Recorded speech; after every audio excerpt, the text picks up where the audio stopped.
Will Powers have just last hour concluded a meeting convened by Russia on the Skripal poisoning case. The Russian ambassador addressed the chamber for over half an hour, slamming the UK's claims of Kremlin involvement in last month's attack on the former double agent and his daughter. Let's speak cynically. Why did Russia wait 8 years and decide to act 2 weeks before the election and a few months before the World Cup? Why was he even released from the country in the first place? Why eliminate him in that strange and dangerous manner? The meeting was convened by the Russian Federation, and when the UN Security Council had gathered, the meeting opened with remarks by the Russian ambassador in which he essentially said that Moscow is demanding answers. He pointed out that allegations were leveled against Russia just hours after the attack had taken place, and that those allegations are hard to believe as neither Boris Johnson or Theresa May are chemical experts. He went on to point out that Porton-Down Laboratory, which actually tested the chemical substance, did not say what the origin of the chemicals was and had no way of determining that. Now, we then heard from the Russian representative, and the ambassador of the Russian Federation said that the allegations were absurd. Boris Johnson mentioned Dostoevsky's Crime and Punishment, saying that the novel's main intrigue was whether the culprit would confess before he gets caught. The novel, by the way, is not about that at all. It's not a detective story.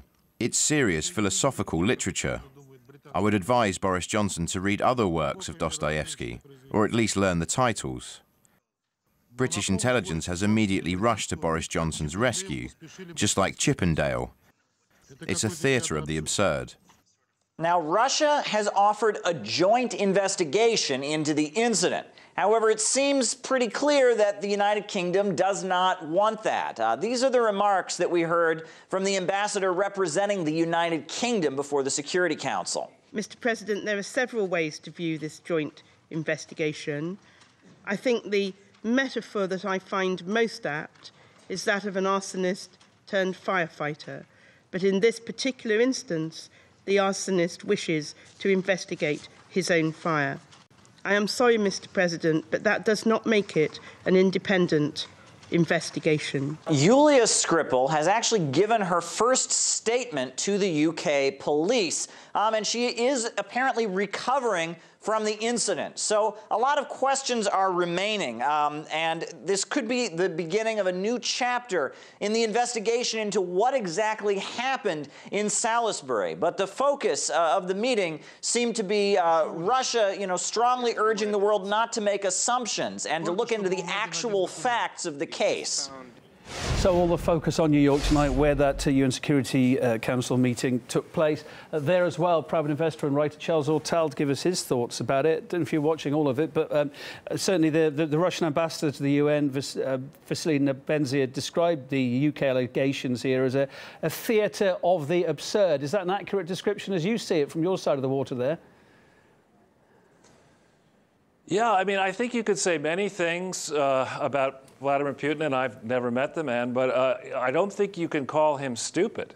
And, the notion, as the commentators were saying, that right before an election, right before this World Cup, that the Russian state would do something like this in the UK, coming off the experience in Syria, where there were questions leveled about, what really happened with that chemical attack back then. It just doesn't make any sense. It doesn't serve Russia's interests. What it does do is it serves to heighten the tensions between the UK and Russia, and maybe now the US and Russia, and who benefits from that? I think it's elements within the American deep state and allied actors in the UK. This comes at the same time as we have lingering serious questions over the prominence of the Steele dossier and how this Robert Mueller investigation actually came to happen. So, I think we really need to, calm down a little bit and search for evidence jointly. And I don't like it when I see somebody make claims that aren't supported. Well, of course, Britain is saying no, it doesn't want to have Russia involved. It would therefore not be an independent investigation if that was the case. But Nebenzia came out tonight with a whole pile of questions that you would very much asked if you were being accused of this kind of thing.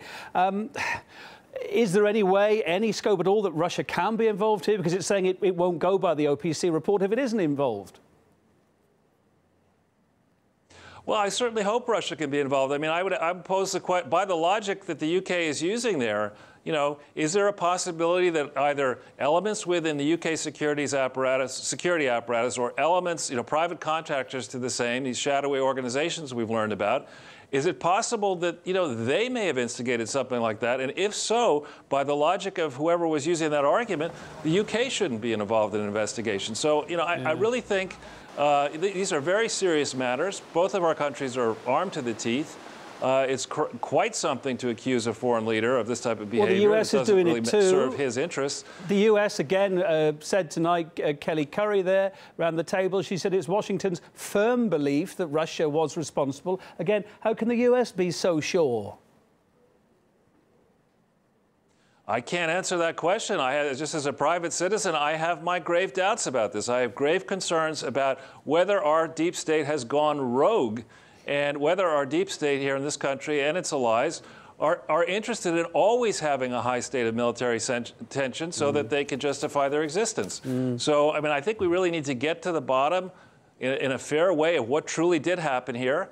Perhaps, you know, as we start musing and thinking more deeply about these questions and trying to find answers, perhaps this will actually instigate a chance for the United States and Russia to work productively towards a common mutual end, which is bringing tensions down and fostering economic growth around the world. Well, you could see a good outcome from this, then, yeah, on your most positive day.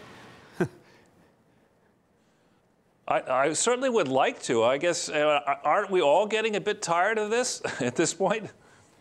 Well, I think we'll leave it on that thought, sir. Charles Ortel, lovely to have you on the programme, private investor and writer on the line from New York City, to say where all that action is at the UN tonight. Thank you.